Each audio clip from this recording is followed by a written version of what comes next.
Good morning, students. Now coming to continuation to yesterday class, Eubacteria. Cyanobacteria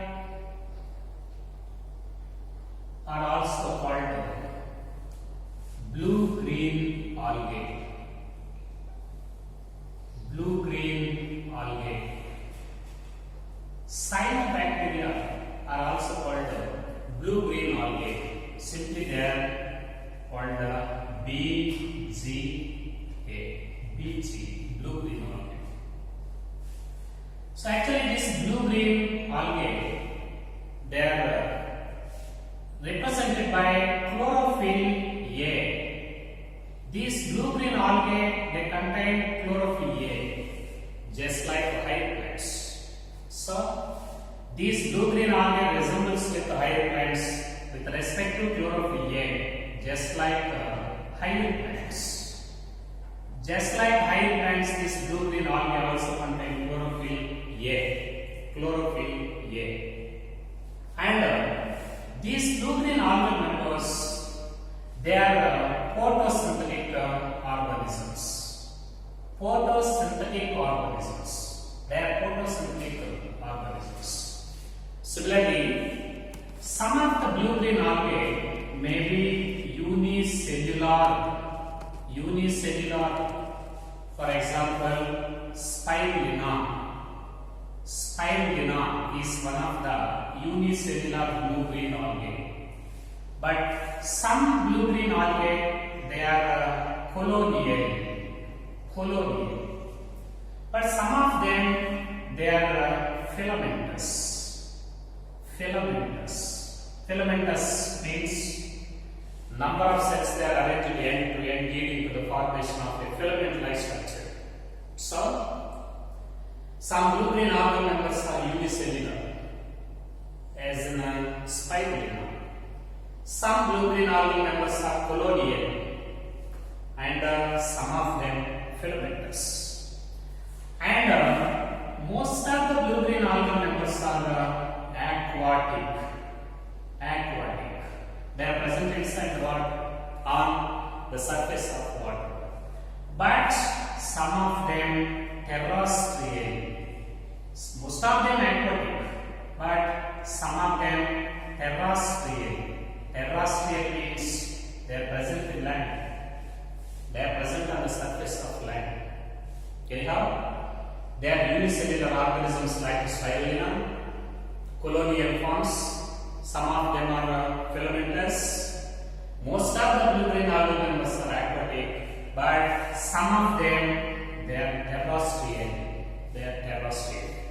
Actually, blue-green algae members are very primitive organisms. Primitive group of plants. They are very primitive and oxygenic photosynthetic organisms. Oxygenic photosynthetic organisms. What is oxygenic photosynthetic organisms? Just like higher plants, here also oxygen is evolved as a byproduct in photosynthetic process. So, oxygen is a byproduct in photosynthetic process. So, these are aquatic, terrestrial, most primitive group of plants represented by oxygen evolution in photosynthesis. So that oxygenic photosynthetic organisms. Now coming to one point, the cell meets protoplasm of blue-green algae. Protoplasm of the cell in blue-green algae. For example, this is the cell. Blue-green algae cell, and this is cell wall and plasma membrane. Cell wall and plasma membrane. So, the protoplasm of blue-green algae, it is differentiated into two different compartments. Centrally located, colorless centroplasm with chromatin. This is central colorless centroplasm. This is centroplasm. Centroplasm with chromatin.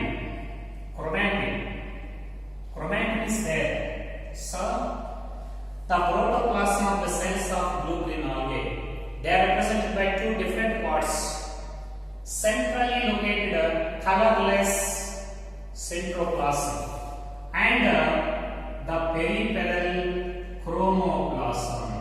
This is the peripedal chromoplasm. This chromoplasm is represented by some amount of pigments. So, due to presence of different kinds of pigments in peripheral part of the protoplasm, it is colored. It expresses different colors. That such a part of the cell is called chromoplasm. Very important. Centrally located colorless centroplasm with chromatin, and peripheral colorless, the peripheral colored chromoplasm with different kinds of pigments. Chromatin is present in centroplasm. Pigments are present in chromoplasm. In this way, every cell in blue green algae, the protoplasm is represented by colorless centroplasm with chromatin, and colored chromoplasm peripheral region with different kinds of pigments. In this way, protoplasm will show dimorphism to different regions. Now coming to another point, for example, this is filament. This is filament. This is one cell, and next cell. In this, number of cells are present in these filaments. So, this is filament, blue-green algal filament. Here, the filaments of blue-green algae are the colonies of blue-green algae are trichomes. Anyhow, either filaments or trichomes or colonies. So, these type of blue-green algal filaments, trichomes or colonies, they are surrounded by a gelatinous sheath, very slimy, which is very slimy to touch, just like gum. So, these filaments, trichomes or colonies in blue-green algal members, they are surrounded by gelatinous sheath. This is a gelatinous sheath. Due to presence of this gelatinous sheath, these blue-green algae often they form algal blooms. Generally, these form algal blooms. They contain gelatinous sheath surrounding the filaments, trichomes and colonies. Due to presence of these gelatinous sheaths, these blue-green algal members are very slimy to touch, and they are very smooth in nature, and they often form algal blooms on polluted water bodies. So, they form algal blooms. On polluted water bodies. Why these blue-green algal members they form algal blooms? Because these blue-green algal members they are surrounded by gelatinous sheath, which make the filaments very slimy to touch, so that these blue-green algal members often they form algal blooms on polluted water bodies. At the same time, these filaments, some of the cells in these filaments, for example, this cell, some of the specialized cells present in the blue-green algal filaments, they contain nitrogen fixing organisms. Okay? Some of the cells present in these blue-green algal filaments, they are able to maintain nitrogen fixation. Some cells in these blue-green algal filaments, they can maintain nitrogen fixation. What is nitrogen fixation?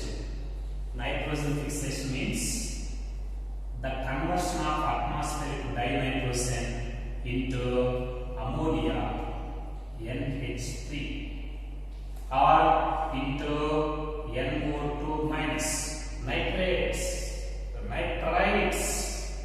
or NO3 minus nitrates. Anyhow, the process of the conversion of atmospheric dinitrogen into ammonia, that is called nitrogen fixation. Nitrogen fixing cells are there. Some specialized cells present in these blue-green filaments. Some specialized filaments present in these filaments. Such specialized cells are able to make nitrogen fixation and are able to the conversion of nitrogen, atmospheric dinitrogen into ammonia. These specialized cells are called heterocysts. So this is a heterocyst. These specialized cells which make nitrogen fixation are called heterocyst. Similarly, these blue-green algal members, they maintain asexual reproduction by harmogonia. So, asexual reproduction in blue-green algal members, it is maintained by harmogonia. Harmogonia means fragments. Harmogonia means fragments. Fragments means these blue-green algal filaments which are freely floating on the surface of water that may be broken into several small segments due to the mechanical actions of aquatic animals or even by waves in water surface. Okay? These blue-green algal filaments that may be broken into small segments due to waves or due to mechanical actions of aquatic animals. Such very small filaments, they are considered as fragments and also called harmogonia. During favorable conditions, every filament it may be broken into several segments, and each and every segment it develops into another new blue-green algae. That is a type of asexual reproduction. Now this is also called harmogonia. It is a type of fragmentation process. It's nothing but vegetative reproduction. So, asexual reproduction takes place by harmogonia. Sometimes asexual reproduction maybe takes place by achainids. What are achainids? For example, this is a cell. Okay? During unfavorable conditions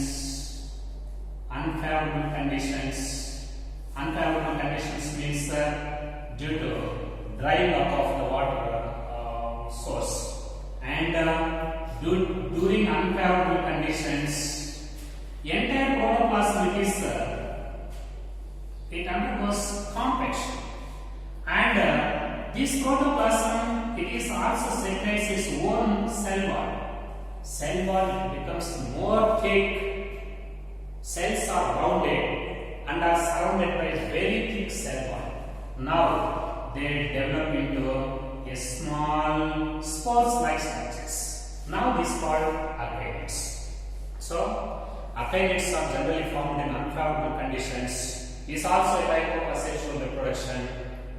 During unfavorable conditions, the protoplasm of the cell it becomes contracts, and it is also surrounded by very thick cell walls. Some additional cell walls are formed surrounding the protoplasm, leading to the formation of a small resting spore. Now this resting spore is called achainids. So, asexual reproduction in blue-green algae, it takes place either by harmogonia in favorable conditions or by achainids in unfavorable conditions. This is a type of asexual reproduction. Now coming to another point, flagella in blue-green algal members, flagella they are completely absent. Flagella completely absent. completely absent in vegetative region and as well as reproductive phases. Vegetative phases and reproductive phases. Generally, fossil are completely absent in vegetative phases and reproductive phases. Now coming to other point, the most important examples of this blue green algae. So these blue green algae members which contain heterosis and which maintain nitrogen fixation. Nitrogen fixing blue green algae members like Nostoc. This is one of the example. Nostoc and Anabina and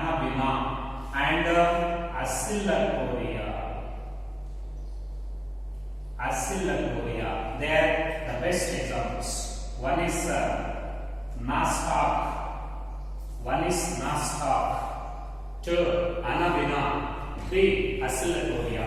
Actually, these blue green members they contain heterosis which are able to maintain nitrogen fixation, and that is the conversion of atmospheric dinitrogen into ammonia or nitrites or NO3 minus nitrates. So, best examples for these blue green algae members, Nostoc, Anabina, Acylcoria, they are the best examples for blue green algae members. Now coming to another point. Students, you know the nutritional bacterial cells. Nutritionally, bacterial cells are divided into four types. One is photoautotrophs. They are also called photosynthetic bacterial cells like chlorobium and chromatin. Second one, photoheterotrophs. They derive carbon from organic substances and energy from sunlight. Best examples for this photoheterotrophs. This is Rhodospirillum, Rhodomicrobium, etc. And the third one is chemoautotrophs. Fourth one is chemoheterotrophs. Now coming to chemoautotrophs. These type of chemoautotrophs, they are a type of bacterial cells. These chemoautotrophs, they derive carbon from atmospheric CO2, and they derive energy from oxidation of inorganic substances.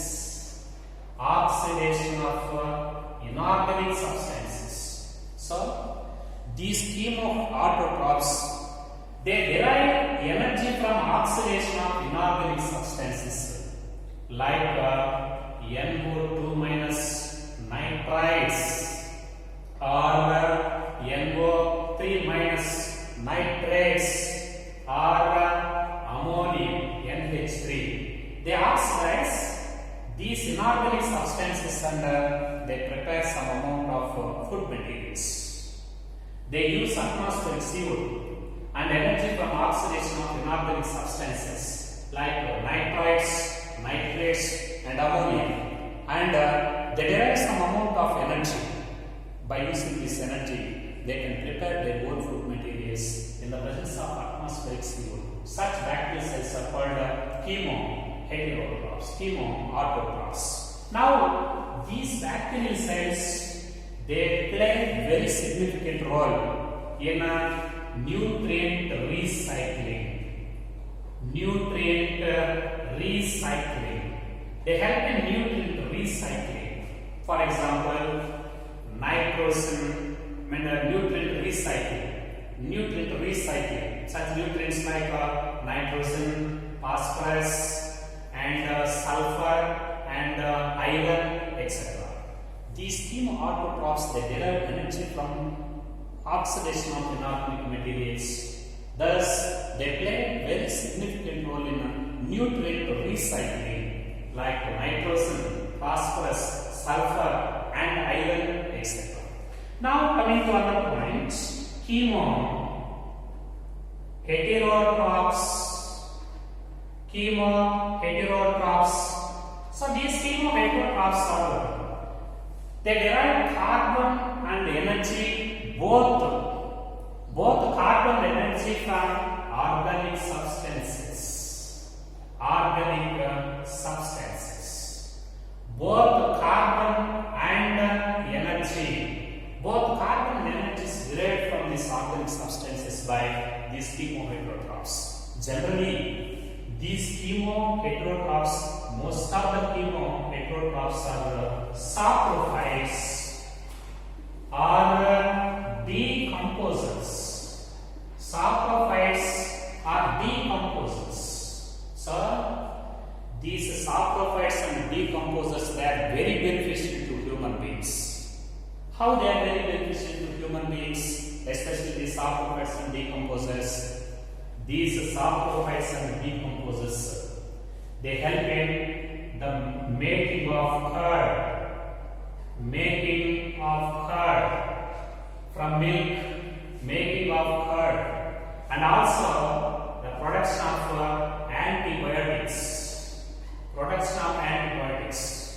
Okay, these help in making of curd and antibiotics, and also play very significant role in nitrogen fixation, especially in root nodules of leguminous plants like groundnut, garden pea, and etc. They help in making of curd from milk, and also the production of antibiotics, and also the nitrogen fixation process, etc. You know, some of the bacterial cells, okay, some of the bacterial cells, they are parasites. These parasites, they are dependent on living organisms for their nutrients. They derive organic substances from living tissues. These parasites, some of the parasites, these parasites also cause some diseases in plants and human beings also. So, they cause some plant diseases like citrus canker. Generally, citrus canker is due to Xanthomonas oxynopodis citri. This is the bacteria. Xanthomonas oxynopodis citri. This is the causal agent of disease citrus canker. This is a type of plant disease. Similarly, these parasite bacterial cells, they also cause some diseases in human beings. For example, typhoid and tetanus, and also cholera. Tetanus and cholera. Typhoid, tetanus, and cholera. For example, typhoid. This is tetanus, typhoid. And tetanus, Clostridium tetani, Salmonella typhi, it causes typhoid, and Clostridium tetani, it causes tetanus. Cholera, this is due to Vibrio cholerae. These bacterial cells, they cause human diseases like typhoid, tetanus, and cholera. Plant diseases like citrus canker. Now coming to reproduction in bacteria. So reproduction, the common type of reproduction in bacterial cells, asexual reproduction is common. And this asexual reproduction, it takes place by binary fission in the favorable conditions. But this asexual reproduction takes place by the formation of endosperms in unfavorable conditions. Anyhow, asexual reproduction is the common method of reproduction present in bacterial cells. This asexual reproduction, it takes place by binary fission in favorable conditions. The most common type of asexual reproduction process in bacterial cells is binary fission. In binary fission, every bacterial cells, it divides eventually into two daughter bacterial cells in favorable conditions. But in unfavorable conditions, they produce endosperms. At the same time, sexual reproduction also takes place by the transfer of DNA. Actually, real fertilization, real sexual reproduction is absent in bacteria. What is real sexual reproduction? reproduction? Formation of male and female gametes, formation of male and female sexual organs, and process of fertilization. And this is sexual reproduction, real sexual reproduction. But here, real sexual reproduction is completely absent. Why? There is no the formation of male and female sexual organs, no formation of male and female sexual gametes, no fertilization. Because of this reason, real fertilization, sexual reproduction does not occur. However, the essence of sexual reproduction takes place by the transfer of genetic material from one bacterium to the next. Is also a type of sexual reproduction. Anyhow, asexual reproduction by beneficial favorable conditions, and endospores are formed in unfavorable conditions. Even though the real sexual reproduction is absent in bacterial cells, a type of sexual reproduction in which the genetic material is transferred from one bacterium to the next, it takes place by a special type of sexual reproduction that is also called recombinations. It is not a real sexual reproduction. Students, now coming to, monadids are divided into 4 categories.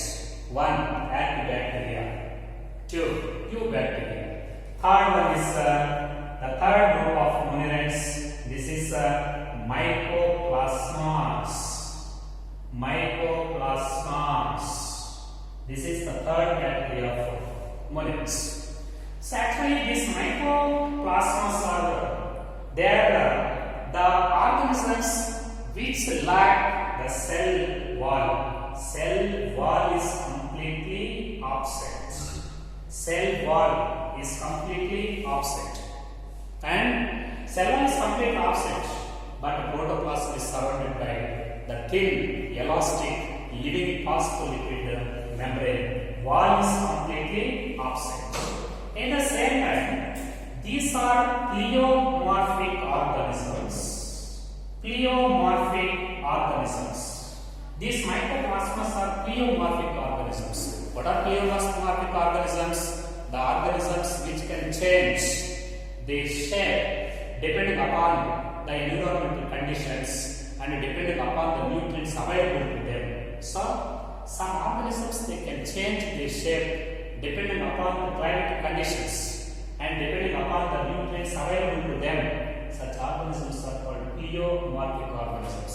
Sometimes they resemble with rod shapes, sometimes spherical, sometimes cylindrical, sometimes spiral shapes, sometimes common shapes. The shape is not definite. Such organisms are pleomorphic organisms. So, cell wall is absent, only membrane is there, and they are pleomorphic organisms, and they can survive even in the absence of oxygen. They can survive in the presence of oxygen and in also the absence of oxygen. These are the type of monadids which can survive even in the absence of oxygen. And initially, these are also called the Pleuropneumonia-like organisms. Pleuropneumonia-like organisms. Initially, they are called Pleuropneumonia-like organisms. Simply, this is abbreviated as PPLO. Pleuropneumonia-like organisms. They are initially called PPLO. At the same time, most of these mycoplasmas are parasites. They are parasites. They also cause some diseases in plants, animals, and also human beings. For example, they cause witch's broom. Witch's broom. This is one of the mycoplasma disease in plants. Witch's broom in plants, and also cause pleuropneumonia. Pleuropneumonia, especially in case of cats, and they also cause some human diseases. For example, mycoplasmal urethritis. Mycoplasmal urethritis. This is in humans. So these type of mycoplasmas diseases in plants, animals, and human beings. In case of plants, which is broom. In case of cattle, pleuropneumonia, also causing diseases in human beings. This is mycoplasmal urethritis. Student, this is very important to send in objective purposes. This is a very most important matching question. 1. Which is broom. 2. Pleuropneumonia. 3. Mycoplasma, etc. Now coming to other points. The last and fourth group of these moderates, this is actinomycetes. Actinomycetes. This is the last group of the kingdom monoid. Mycoplasmas. Actually, these mycoplasmas are branched filamentous bacteria. Branched filamentous bacteria. They are also called branched filamentous bacteria. Generally, these form the radiating colonies in artificial medium. Radiating colonies. They form radiating colonies. Radiating colonies in the artificially prepared medium. Radiating colonies in a medium. Actually, the cell wall of this actinomycetes, they contain mycolic acid. They contain mycolic acid. Very important. Cell wall is made up of mycolic acid. At the same time, most of them saprophytes. But some of them decomposes.